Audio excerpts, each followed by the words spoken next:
வணக்கம் ஃப்ரெண்ட்ஸ், எல்லோரும் எப்படி இருக்கீங்க? நான் சூப்பராக இருக்கேன்.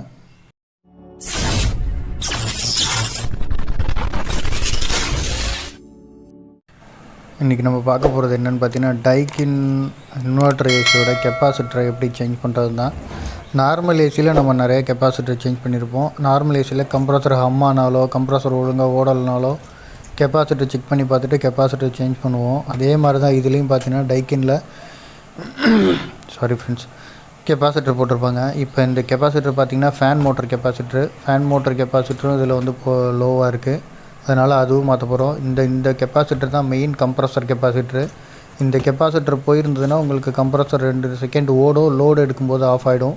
கரெக்டாக லோடு எடுக்கும்போது பார்த்திங்கன்னா உங்களுக்கு கம்ப்ரஸர் ஆஃப் ஆகிட்டே இருக்கும். ஆனால் எந்த ஒரு எரர் கோடும் காட்டாது, அடிக்கடி ஆஃப் ஆகும். எதை செக் பண்ணிங்கனாலும் சென்சார்லாம் நல்லாயிருக்கும், எல்லாமே நல்லாயிருக்கும், பவர் நல்லாயிருக்கும், எல்லாமே நல்லாயிருக்கும். ரன்னிங்கில் பார்த்திங்கன்னா அதனால் லோடு எடுக்க முடியாது. ஏன்னா இந்த கெப்பாசிட்டர் வந்து பூஸ்டப் பண்ணி தர முடியாது. அதுதான் ப்ராப்ளம். அதை இப்போ செக் பண்ணி காட்டுற பாருங்க.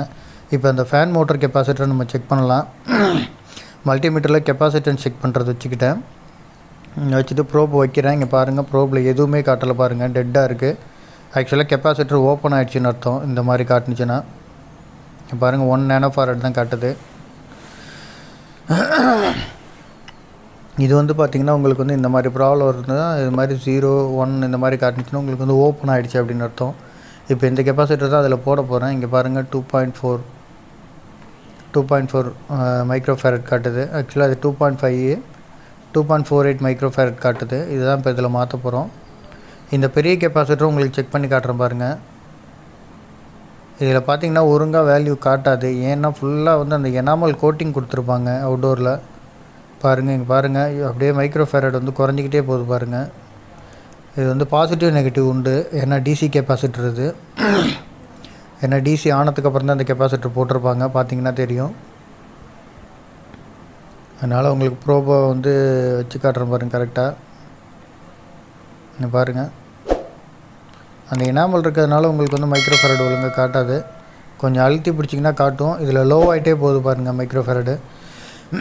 இந்த கெப்பாசிட்டர் வீக்காக இருக்கிறதுனால தான் இந்த மாதிரி இருக்குது. இந்த கெப்பாசிட்டர் மார்க்கெட்டில் ரொம்ப ரேராக தான் கிடைக்கிது, நிறைய கிடைக்கிறதில்ல. இங்கே நானே வந்து ஒரு இடத்துல வந்து ஆர்டர் போட்டு பாரிஸில் போய் ஒரு கடையில் சொல்லி ஆர்டர் போட்டு தான் வாங்கினேன். 800 rupees கிட்டே வருது. ஒரு கடையிலையும் ஒரு ரேட் சொல்கிறாங்க. இதை விட அதிகமாகலாம் சொன்னாங்க. இவங்க கம்மியாக இருந்ததுனால இவங்கள்ட்ட நான் ஆர்டர் போட்டு வாங்கிட்டு வந்தேன்.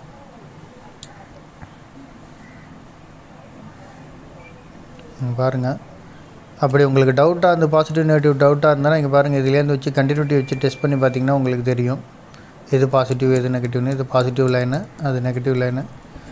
அப்படி ஒழுங்காக காட்டலை அப்படின்னா லைட்டாக அதை வந்து இது பண்ணி விட்டுங்க, ரப் பண்ணி விட்டுங்க. இங்கே பாருங்கள், காட்டுது பாருங்கள். அதுலேருந்து டயோட்லேருந்து நீங்கள் பாசிட்டிவ் லைன் இது பண்ணிக்கலாம். ஏன்னா இது டபுள் பிரிண்டட் சர்க்யூட்டுங்கிறதுனால உங்களுக்கு சர்க்யூட் வர்றது வந்து உங்களுக்கு லைனிங் வந்து ஒழுங்காக தெரியாது.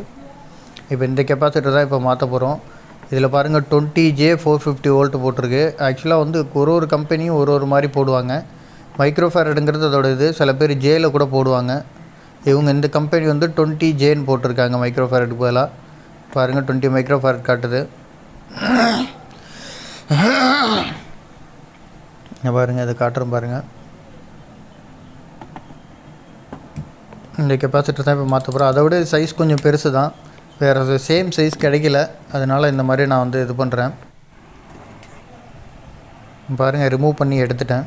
அந்த கெப்பாசிட்டர் ரிமூவ் பண்ணி 2 கெப்பாசிட்டருமே ரிமூவ் பண்ணி எடுத்தாச்சு. ரிமூவ் பண்ணி எடுத்த கெப்பாசிட்டர் உங்களுக்கு நான் இப்போ செக் பண்ணி காட்டுறேன் பாருங்கள். இங்கே பாருங்கள், ஃபுல்லாக இந்த கெப்பாசிட்டர் ஓப்பன் ஆகிடுச்சின்னு சொன்னோன்னா அந்த பாருங்கள் அடியில் ஓப்பன் ஆகிட்டு இருக்கு பாருங்கள்.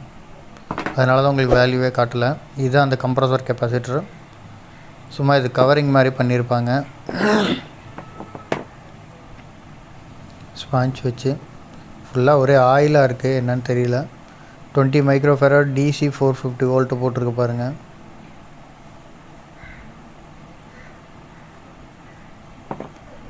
இப்போ இந்த கெப்பாசிட்டர் வந்து பார்த்திங்கன்னா இப்போ செக் பண்ணி காட்டுறேன் பாருங்கள் எவ்வளோ மைக்ரோஃபேரட் இருக்குன்னு. ஆக்சுவலாக போர்ட்லேருந்து ரிமூவ் பண்ணி எடுத்து செக் பண்ணால் தான் கரெக்டான வேல்யூ காட்டும் நமக்கு.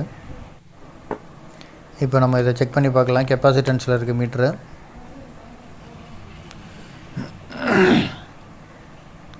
இங்கே பாருங்கள், வெறும் 8 மைக்ரோஃபேரட் தான் இருக்குது. ஆக்சுவலாக நமக்கு கெப்பாசிட்டர் பார்த்திங்கன்னா 20 மைக்ரோஃபேரடு, வெறும் 8 தான் வருது. இதனால தான் உங்களுக்கு வந்து இது பூஸ்ட் பண்ணி கொடுக்க முடியாது. பூஸ்ட் பண்ணி கொடுக்காதனால தான் உங்களுக்கு கம்ப்ரஸர் பார்த்திங்கன்னா வந்து கரெக்டாக லோட் ஆகும்போது ஆஃப் ஆகிடும். திருப்பி கொஞ்சம் நேரம் கழிச்சு மறுபடியும் ஆன் ஆகும். ஏன்னா ஐபிஎம்மில் பார்த்திங்கன்னா உங்களுக்கு வந்து current monitoring, voltage monitoring, heat sense monitoring இந்த மாதிரி நிறையா இருக்குது. அந்த மாதிரி ஏதாவது ஒன்று மானிட்டர் பண்ணிவிட்டு கூட வந்து ஐபிஎம் ஆஃப் பண்ணிவிடும். இது வோல்டேஜ் இது வந்து கெப்பாசிட்டர் உங்களுக்கு பத்தலைங்கிறதுனால ஐபிஎம் ஆஃப் பண்ணுறதுக்கு வாய்ப்பு இருக்குது.